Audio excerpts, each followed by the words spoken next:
What's up, YouTube? Rex Redbird back with another video. I'm gonna talk to you guys really quick about a little thing that's been bothering me. Skittles. No, that's not it. People comparing this Marvel Cinematic Universe and DC Cinematic Universe.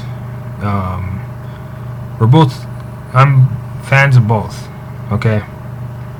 And I guess the only reason why I'm complaining and ranting about all of this is because I'm sick and tired of people comparing the two. Okay, Man of Steel just dropped this past summer. Is coming out this month on Blu-ray. Christopher Nolan's The Dark Knight trilogy just wrapped up last year when The Dark Knight Rises came out. And I'm gonna be honest, those are the only good DC live action movies and out there right now is Christopher Nolan's Dark Knight trilogy, which are standalone films. People are always saying that Christian Bale should be Batman in the next Man of Steel too, but you can't fit Christopher Nolan's Dark Knight universe with Man of Steel's. It wouldn't make sense because Christopher Nolan's Dark Knight trilogy is based in the real world, based in real life. Okay, Man of Steel, a lot of people still complain about that. Superman wouldn't kill anybody. Superman wouldn't destroy buildings.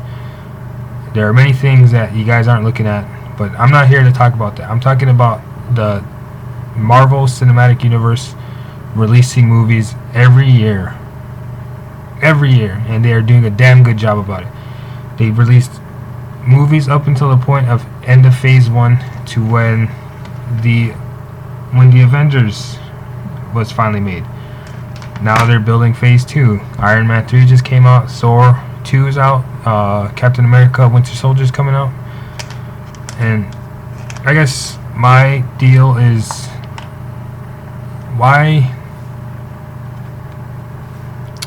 do people feel it's necessary to compare the two? I mean, we just now got announced this past summer that Batman's making an appearance in Man of Steel 2. The universe and most likely will build a different reboot off of that, a new Batman reboot. We got Flash coming. This is television right now I'm talking about. We got Green Arrow, we got Flash, we got the Hour Man coming. What else is there?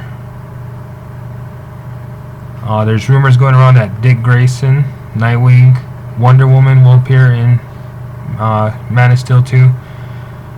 I'm gonna call it Man of Steel 2 because I'm sick and tired of the Batman versus Superman name. That's not a good movie title. If it's the Man of Steel sequel, why would they call it Batman versus Superman? But the thing I hate is when people, and this is just a rant, I'm just complaining right now, is when people always say, the DC Cinematic Universe sucks. They're not doing anything big. It's because they're just not starting. Their first movies are just not being released, as with Man of Steel, and they're building the universe off of that.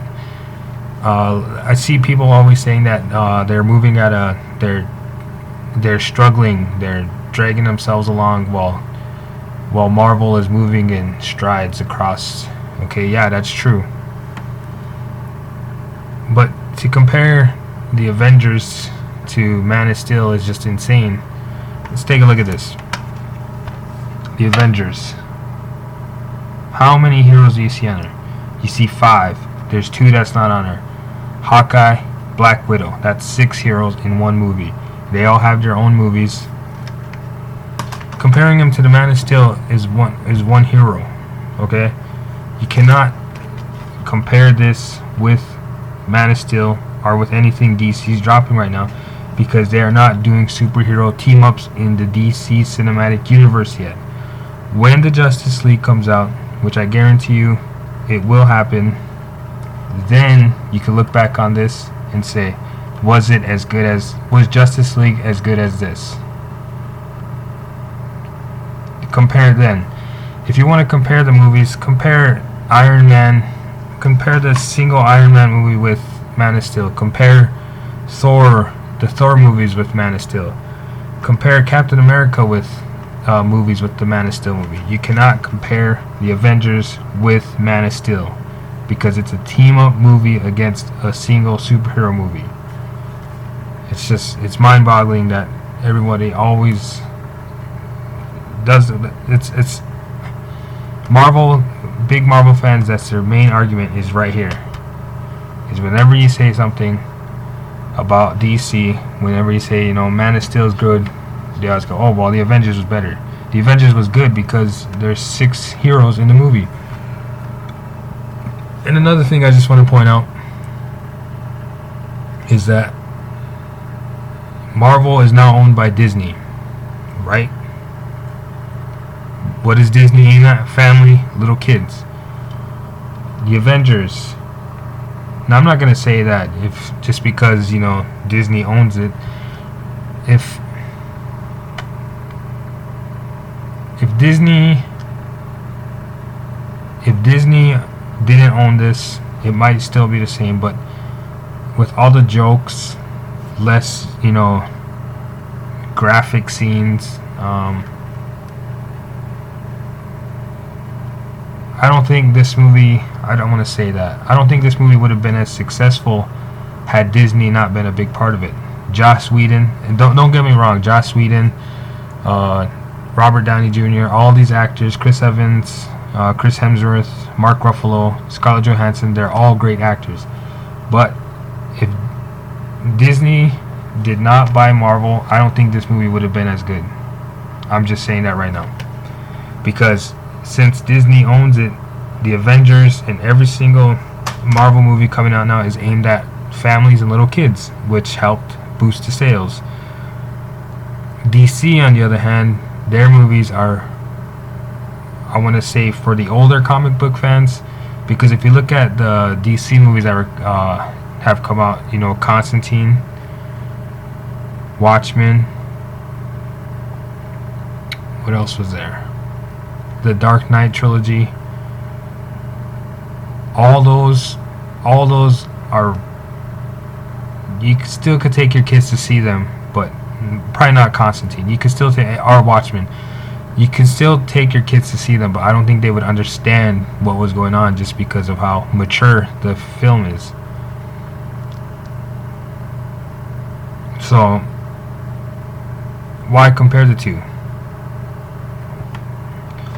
You guys, we call ourselves fans, right? And I'm a big DC fan. DC is where I'm at, but this stuff is good to me. I don't get why we have to compare the two all the time. Hopefully we maybe we could just all sit back and wait till the movies are done with, and then compare them, and then be like, oh yeah, well that was good. But just stop comparing them. It's a dumb argument when people bring the two in, and it's a pointless argument. I think that's all I have for today. Thanks for watching, and if I didn't make sense to you, my apologies. Peace.